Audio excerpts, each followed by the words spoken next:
ایک مشہور روایت ہے، اس کے بعد میں دوسری بات عرض کرتا ہوں، وہ یہ ہے کہ حضور نبی کریم صلی اللہ علیہ وسلم نے جب روزے کا بیان فرمایا تو آپ نے فرمایا کہ اللہ فرماتا ہے کہ روزہ میرے لیے ہے اور میں اس کی جزا دوں گا۔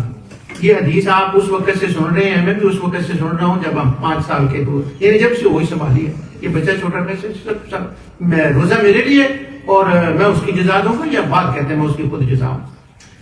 جب آپ نے یہ ارشاد فرمایا تھا اس کی تھوڑی سی بیک گراؤنڈ دیکھیں تو وہ یہ تھی کہ اللہ تعالیٰ نے فرمایا میں جزا دوں گا، تو یہاں اس لفظ ہوتا ہے، اس کو کہتے ہیں ہماری مدرسے کی زبانوں میں تعریف۔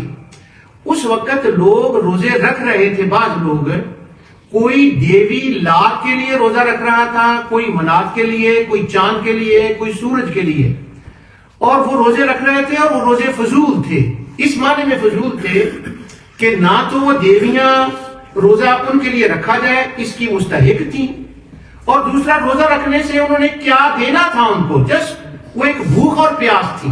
اب لوگ روزہ رکھ رہے ہیں ان کے لیے جہاں سے کچھ ملنے والا نہیں ہے، اور حضور منبر رسول پہ بیٹھ کر یہ اعلان فرماتے ہیں کہ ایک تم ہو جو دیویوں کے لیے روزہ رکھتے ہو، وہ تو کچھ دینے والی نہیں ہے۔ میرے رب نے مجھے کہا ہے کہ میں منبر پہ بیٹھ کے تمہیں بتاؤں کہ جو لوگ روزہ میرے لیے رکھتے ہیں، میں رب ہوں، میں ان کی جزا خود دوں گا، میں بتاؤں گا مجھ میں اور تمہاری دیویوں میں کیا فرق ہوتا ہے۔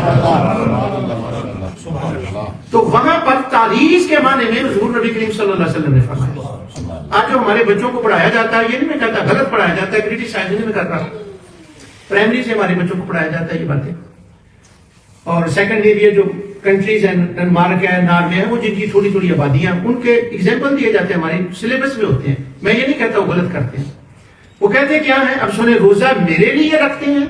اس جملے پہ یاد رکھنا کہ جو حضور نے فرمایا تو کتنی بڑی حقیقت کو ظاہر کر دیا۔ روزہ میرے لیے ہے، کیوں؟ روزہ رکھنے کی توفیق میں نے دی ہے۔ اگر میں توفیق نہ دیتا تو کوئی بندہ روزہ نہیں رکھ سکتا۔ صبح 10 کا ٹائم ہوتا ہے، یہ بیٹے ظلم نہ کرے میرے اوپر، یہ کسی کا، اچھا 10 کا ٹائم ہوتا ہے نا، 9-10 کا، تو میں اپنی بات بتاتا ہوں، چائے بریڈ ہے، کوئی کسی نہ کسی چیز کا وہ عادت ہے، دل وہ بنائے اور دل چاہتا ہوتا ہے۔ اچھا اب وہ روزہ رکھتے ہیں تو وہ دل نہیں چاہ رہا ہوتا۔ ہم گوروں کو یہ بات سمجھاتے ہیں، پتر ہے ہم جو رمضان سے پہلے تھے نا، رمضان میں بھی وہی ہوتے ہیں، پر پھر اس کی مدد شامل حال یوں ہو جاتی ہے کہ روز 10 بجے کچھ کھانے کو دل چاہتا ہے، تڑپ رہے ہوتے ہیں، جب اس کی مدد آتی ہے تو دل اس طرف جاتا ہی نہیں ہے۔ یہ اس کی عنایت ہوتی ہے کہ بندہ سوچتے ہیں کہ اچھا کھانا، کیوں؟ روزہ اس کے لیے رکھا ہے اور اس کی مدد شامل حال ہو گئی ہے۔ اچھا جب اس کی مدد شامل حال ہو گئی، وہ جو میں آپ کو بات بتانے والا جو ہمارے بچوں کو بتایا، وہ یہ بتایا جاتا ہے کہ کوئی اچھا کام تم نے کرنا ہے نا، تو یہ نہ دل میں مان لاؤ۔ اصل میں وہ عیسائیوں کے خلاف ان کا ایک کلچر ہے اسکولوں کے اندر، ایجوکیشن میں وہ اس کو کر رہے ہوتے ہیں، اس میں ہم بھی آ جاتے ہیں۔ وہ کہتے ہیں اگر تم نے کوئی اچھا کام کرنا ہے تو تم یہ کیوں کہتے ہو کہ یہ ہمیں اللہ نے کہا ہے؟ اس کے کہنے کی ضرورت نہیں ہے، بلکہ اچھا کام کرنا، کسی کو پانی پلا دیا فائن۔ اگر یہ کام کرنا ہے تو good thing to do good, because وہ گڈ ہے اس لیے وہ تم نے کیا ہے۔ اللہ کا نام وہاں کہاں سے آ گیا؟ یہ فاروق اگر میری بات سن رہا ہے، اگر یہاں پر ہے تو اس کو اس بات کا پتا ہے کہ میں کیا کہہ رہا ہوں، آپ کو بھی جتنے لوگ جانتے ہیں۔ وہ کہتے ہیں گڈ از گڈ فائن، اللہ کا کہاں کہا گیا؟ یہ ہمارا سلیبس ہے جو پڑھایا جاتا ہے۔ آپ دیکھیں جو حضور نے فرمایا اس کی کیا ویلیو۔ وہ کہتے ہیں اللہ کا نام کہاں سے آ گیا؟ گڈ ہے تو گڈ کر لیں۔ حضور نے فرمایا جب تم گڈ کرو نا تو گڈ کام کی طرف نہ دیکھو، جس نے کرنے کی ہمت دی ہے اس کو کبھی نہ بھولو۔